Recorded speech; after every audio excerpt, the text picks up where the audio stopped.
It should not be surprising that the president is doing everything possible to make it more difficult for the media to hold him accountable and for the public to be informed about his reckless and illegal behavior. Yet here we are. The Republicans have actually organized this goofy hearing to try to convince the American people that PBS and NPR are, quote, domestic terrorists, or domestic threats, my apologies, not the incompetent, unqualified Secretary of Defense who's texting war plans to journalists. But it's y'all, PBS and NPR, the American people are supposed to be worried about. You can't make this up. It's as stupid as it sounds. The American people should be worried about the president threatening to investigate NBC for treason for reporting on his felony convictions, or arresting reporters and stripping networks of their licenses for not saying nice things about him or not using Gulf of America.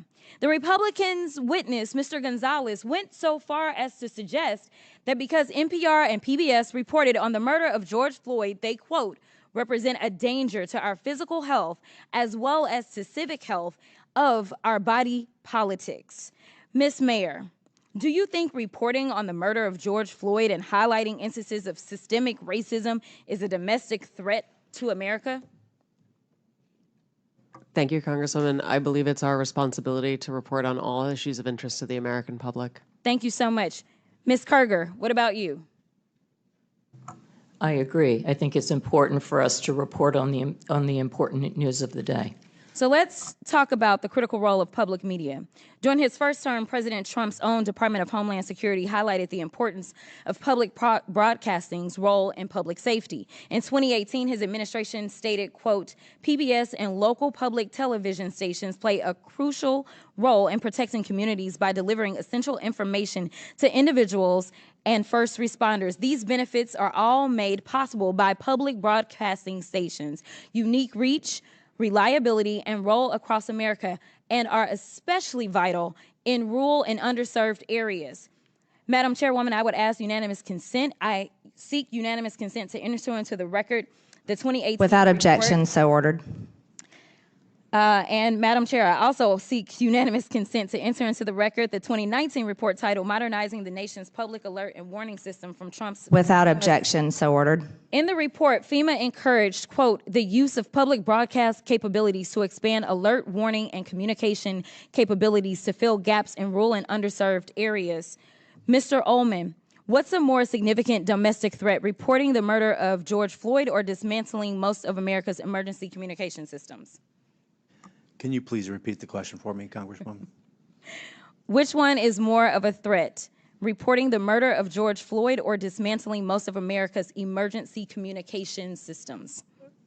Dismantling the emergency systems. And isn't it true that in Barrow, Alaska is the only, isn't it true that KBRWAM in Barrow, Alaska is the only broadcast service available in an area of more than 90,000 square miles? That is correct. It's also the North Slope, where the majority of all the oil production that comes from Alaska takes place. Thank you so much. And isn't it true that without these stations' broadcast, Americans in rural communities would lack access to life-saving information and public safety alerts? That is correct. So in your opinion, would eliminating funding for stations in rural America like WNGH, Channel 18, and the Chairwoman's District hurt Americans?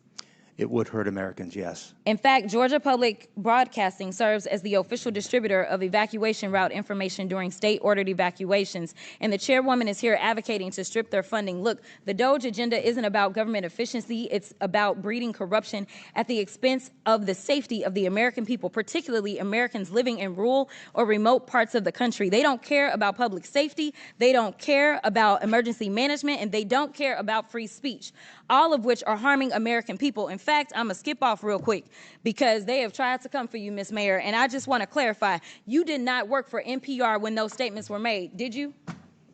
That is correct, Madam And to Chair. be clear, free speech is not about whatever it is that y'all want somebody to say. And the idea that you want to shut down everybody that is not Fox News is bull. We need to stop playing because that's what y'all are doing in here. You don't want to hear the opinions of anybody else. And the Constitution says Congress shall make no law respecting or establishing of religion or prohibiting the free exercise thereof or abridging the The gentlewoman's time has or expired. press. The gentlewoman's time has expired. Madam Chairwoman, can I put something into the record? Unanimous consent, please. Without objection, so ordered. Thank you. I'd like to put under this NPR article what Biden preemptive pardons for family members could mean for presidential powers. If I could submit to the record. Without objection, so ordered. I now recognize the gentleman from Ohio, Jim Jordan.